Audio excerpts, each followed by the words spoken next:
things are changing every day. Today you just saw in the newspaper that they all of a sudden had the magical, wonderful idea to bring a brewery from Bloomfield, from the suburbs, into the city. It's a $5 million added project to this.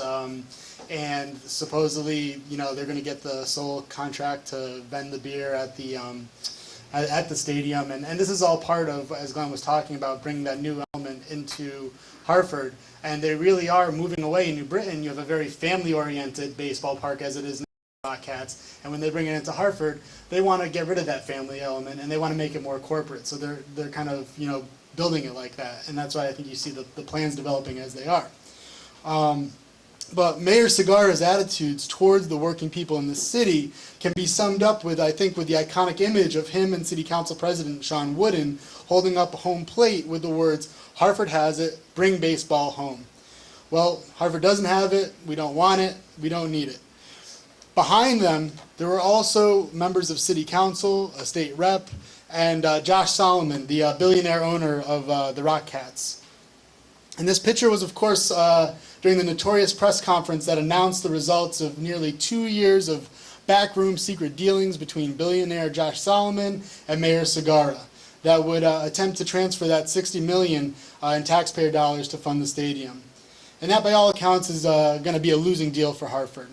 The bonds, the bond debt that they were talking about would amount to about $4.3 million per year.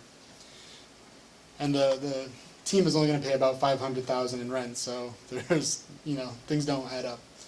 Hartford this year is already selling off $34 million of its public assets, including the parking garages. Furthermore, schools like Martin Luther King Jr. sit in disrepair, needing $17 million. And let's not forget about the 99 jobs that the city will be axing this year.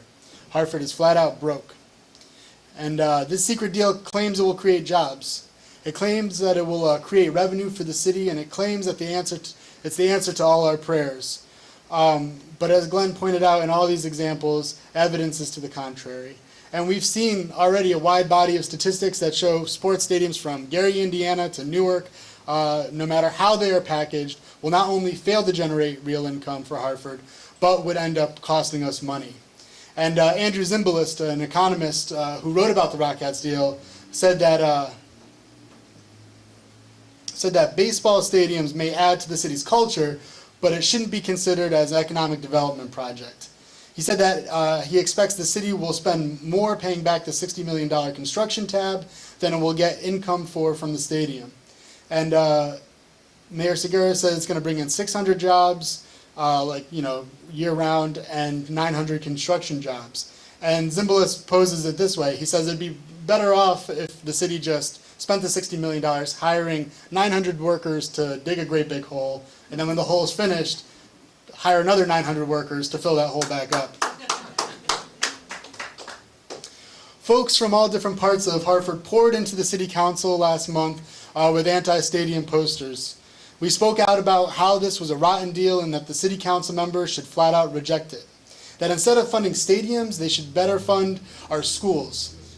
Our protests dominated the news cycles that night and the next day. And throughout this process, there was a great deal of backpedaling, or better yet, flip-flopping by city council members on this issue. And let's not forget that all of them, Democrats and Working Family Party members, signed this as a done deal, claiming to not have had time to fully read and understand the details. Why would they sign it then? And I don't think any of us would sign anything without fully reading the terms, especially if it had a $60 million price tag. But not one of them has had the backbone to stand up to the mayor and to the billionaires and say no deal. But Hartford residents have. We do have the backbone. And we met the mayor with ire at every stop while he was promoting the stadium plan, until finally he took the plan funded entirely by public money off the table. And this was a small victory for the hardworking people in the city. And we're going to continue to march until we have some democratic and transparent decision making that listens to what the people have to say. And that's why we're going to be out on marching to City Council on July 21st, because we know that they have more tricks up their sleeve. The mayor and City Council, they're counting on the scheme of a combination of public and private funding. However, in the recent New York Times article, it quotes two Republicans saying that it's going to be nearly impossible to find anyone who would even consider investing in the stadium deal. And so we know that most of that funding is going to fall back on the public. And just a few notes on the public-private sector question. One, the economic financial crisis was caused by the same policies behind the push for public-private partnerships. Two, private financing is more costly and risky than public financing. The private sector is worse at managing the risk than public sector, again, the economic crisis, and risk can never be completely transferred from the public sector to the private sector. And again, with these development plans, there's always additional time and money that needs to be spent that's not accounted for in the original costs. So we need to continue to prepare our fight against this stadium proposal in all of its forms. We also need to be aware and prepare for the future fights to come, as Glenn pointed out. This is surely the opening volley in a much larger struggle for the working people of Hartford, the majority who are Black and Latino. A Black and Latino community that faces unemployment, mass incarceration, job discrimination, and wealth inequality at much higher rates than white workers. And we are against using public money to fund private investment. We need to say that loudly. We are against using tax dollars to fund wars abroad, especially using our tax dollars to fund the most recent devastating assault by Israel on the people of Gaza. Hartford alone is going to take $75 million of our tax dollars to fund the military this year. And then again, with the additional $60 million that they want to take to invest in this project, a whole lot could be done.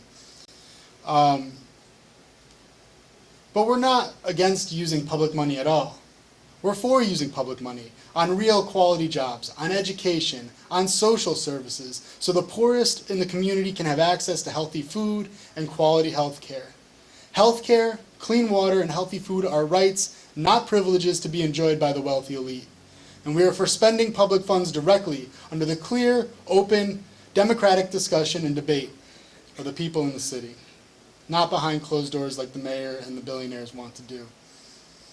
We need to continue leafleting in all the neighborhoods. When we were out leafleting for this march coming up on the 21st, we were hard-pressed to find anybody who was for this stadium, and if they were, after 2 minutes of discussion, they immediately were opposed to it. But yet, the city council members and the mayor say everywhere they go, they're finding people who are for the stadium. It's not true. Who are these people? The people are the business elite who are for the stadium, not the working people in the city, by no means. We need to continue to make alliances with city workers, mobilizing the majority of us to fight for our own interests, independent of the Democratic Party. The Democratic Party is a dead end for us here in Hartford and everywhere around the country, as Glenn pointed out in his talk. It is, the classic example is that it's where social movements go to die. And they represent the billionaires, and we need to fight for a city that represents, the most oppressed. And so we in Socialist Action will be a part of that struggle and future fights to win a city that puts the people before profits of big business.